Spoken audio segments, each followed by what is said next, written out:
Sir कल बहुत ही महत्वपूर्ण दिन है। वैसे तो तीसरे चरण का मतदान है, लेकिन जशवंत नगर जो कि हॉट सीट मानी जाती है, खासकर अगर बात की जाए आपके लिए, तो क्या कहेंगे इस विषय पर? कितना उम्मीद जता रहे हैं इस बार? कल 20 फरवरी है, वोटिंग होनी है। और यहाँ तो जसवंतनगर इटावा में तो जो अखिलेश यादव के नेतृत्व में जो गठबंधन बना है उसी की जीत होनी है। और हमारा क्षेत्र भी पड़ता है। 7 बार नेताजी यहाँ से विधायक रहे हैं, 5 बार मुझको हो चुका है, 6वीं बार मैं लड़ने जा रहा हूँ, तो यह अच्छी जीत होगी। कहा जाता है कि ये सपा का गढ़ है, जैसे कि किले को भेदने के लिए बीजेपी ने भी पूरी अपनी तैयारी की हुई है। तो ऐसे में लगता है कि सपा का किला जो है वो बीजेपी ढहा पाएगी। यहाँ से देखिए सभी सीटें, आसपास के सभी जिलों की सीटें समाजवादी गठबंधन ही जीतेगा। और देखिए ये बौखलाहट है भारतीय जनता पार्टी में। प्रयास तो करेंगे लेकिन कर कुछ नहीं पाएंगे। और इसलिए भी ये कुछ नहीं कर पाएंगे, इन्होंने 5 साल में, 5 साल की सरकार में वादे तो किए हैं, करा कुछ नहीं, परेशानियां ही पैदा की हैं। महंगाई, भ्रष्टाचार और बेरोजगारी। और इसके साथ साथ सबसे बड़ी समस्या यहाँ रही है बिजली की। बिजली दी तो है नहीं, छापेमारी की है। यहाँ तक कि इतना देखिए छापेमारी, एफआईआर के साथ साथ जुर्माना, और जुर्माना के साथ साथ रिश्वत भी देनी पड़ी है। तो ये सभी समय, और नहरों में पानी भी नहीं दिया है। और जब किसान अपना किसी मेहनत से जो भी पैदा कर पाया, बोले गया मंडी में, तो मंडी में उसको उसकी कीमत ठीक से नहीं मिली। और सरकारी जो कांटे लगाए तो उसमें खरीद भी नहीं हुई है, उसमें भी भ्रष्टाचार चला। अब धान की फसल यहाँ पैदा हुई तो पहले तो बुवाई के समय खाद नहीं मिली, और 50 किलो की बोरी पहले मिलती तो उसमें से कर दिया 45 किलो की, उसमें भी पैसे बढ़ा दिए। तो ये सब परेशानियाँ रही हैं।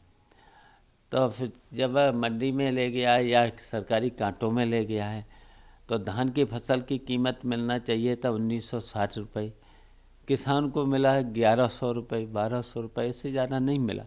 इसी तरह से गेहूं की फसल में मिलना चाहिए था 1975 रुपये, 1500 से 1600 से ज़्यादा किसी किसान को मिला नहीं।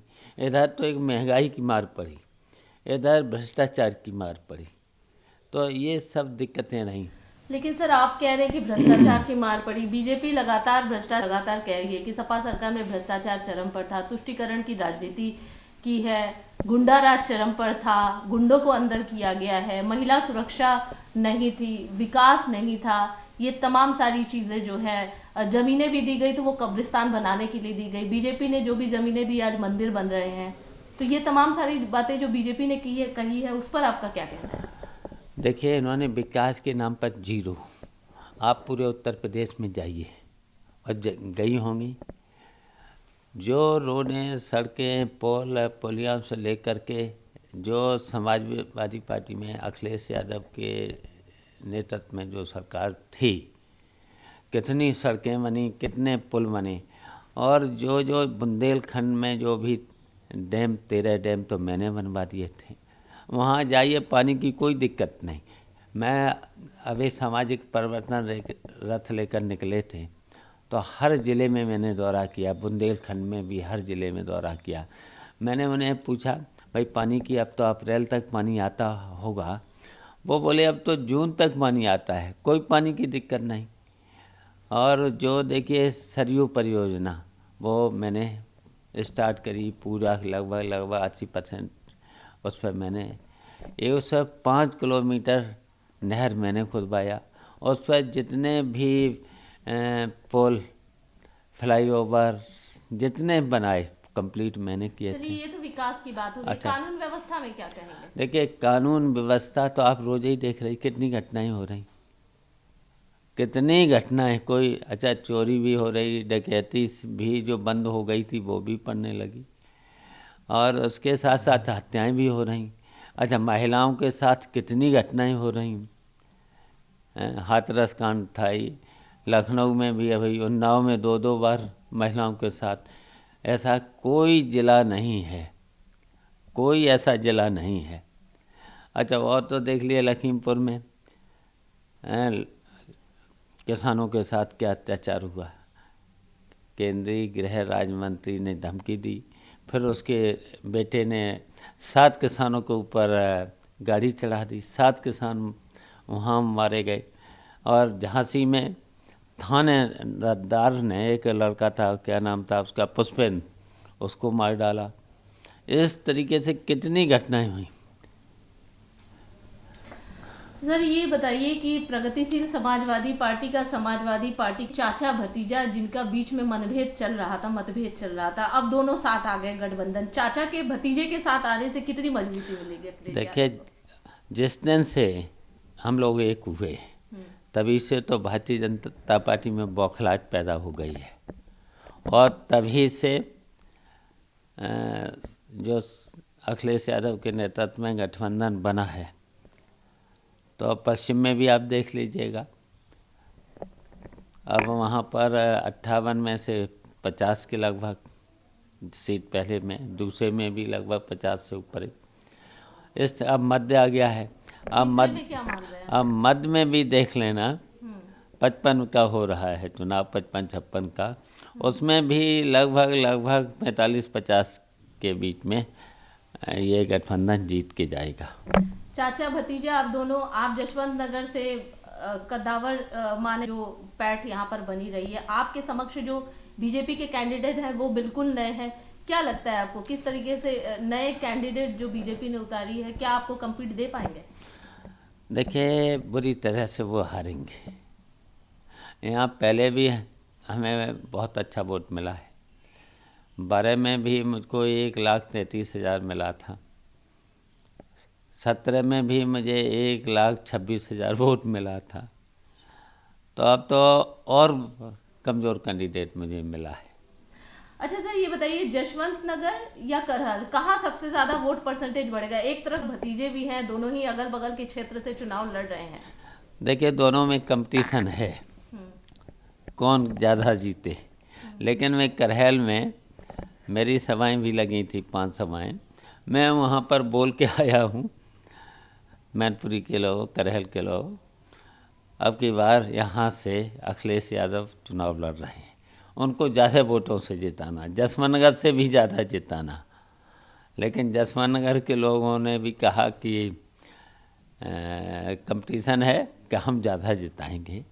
तो दोनों में कंपटीशन है। देखिए, जसवंत नगर और करहल में अब कौन ज़्यादा जीता वो 10 तारीख बताएगी, लेकिन 10 मार्च। चाचा का आशीर्वाद भतीजे अखिलेश यादव के साथ है।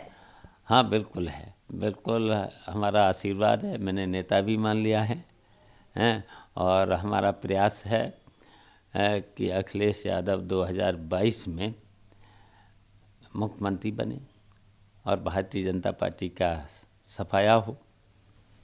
नेताजी का आशीर्वाद आप लोगों पे बना हुआ है, आप लोगों को देखा गया, एक साथ आप रहे थे, अभी देखा गया आप लोग का, कितनी भीड़ जुटी, कितना वो हुआ जन सैलाब।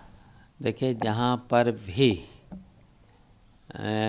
जब अखिलेश यादव का रोड शो होता है और वो रथ से चलते हैं, अपार जन समूह उमड़ पड़ता है।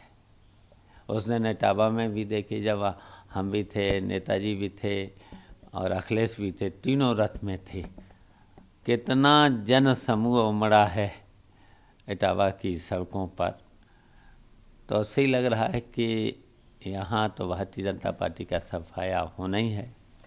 योगी जी ने अभी खुद एक रैली में ये भी कहा कि जिनकी जो गर्मी है, सबकी गर्मी जो है वो शांत हो जाएगी, बुलडोजर चलेगा 10 मार्च के बाद। जो जिस तरीके से माफिया और इन सबको लेकर ये तमाम सारी बातें कही, क्या कहेंगे इस विषय पर? देखिए, एक मुख्यमंत्री को इस तरीके की बातें नहीं कहना चाहिए, बुलडोजर चलेगा, हैं, और ठोंक दिए जाएंगे, इस तरीके के। ये देखिए, पद की गरिमा के खिलाफ हैं। मुख्यमंत्री तो पूरे प्रदेश की जनता का होता है, किसी दल का नहीं होता। तो और देखिए, जैसे ही रिजल्ट आएगा 10 तारीख को, तो भारतीय जनता पार्टी के सब लोग ठंडे हो जाएंगे, कहीं नहीं निकलने लायक रहेंगे। एक अंतिम सवाल, कितना इस बार सपा कितना आश्वस्त है, कितने वोटों से जीत हासिल आप लोग कर रहे हैं, क्या आप देखिए, उम्मीद प्रचंड करते हैं? बहुमत की सरकार बनेगी और मुझे तो लग रहा है 300 से ऊपर यह गठबंधन सीटें निकालेगा। 300 से ऊपर, इतना विश्वास कैसे?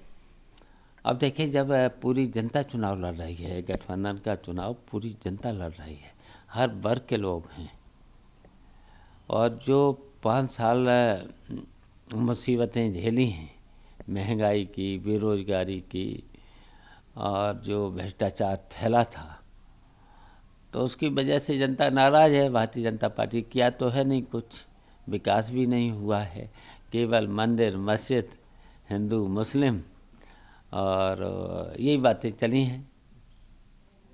तो आपको नहीं लगता मंदिर बने हैं तो मंदिरों का जनता की भावनाओं से कहीं ना कहीं मंदिर जुड़े हुए हैं? देखिए, आस्था तो जो भी इस हिंदुस्तान में रहता है, और हमारा सेकुलर देश है, तो अधिकार तो सभी धर्मों को मानने वालों का है, सबको मानते हैं, हम भी सबको मानते हैं। हम भी रोज़ मंदिर जाते हैं, शनिश्चर को, मंगल को, हैं, पूजा पाठ हम भी कर लेते हैं। ऐसा नहीं है, सब लोग जो भी हैं, देखिए, चाहे हिंदू हो, मुस्लिम हो, सिख हैं, ईसाई हैं, सब अपने अपने मंदिर में और जाना चाहिए और मानना चाहिए।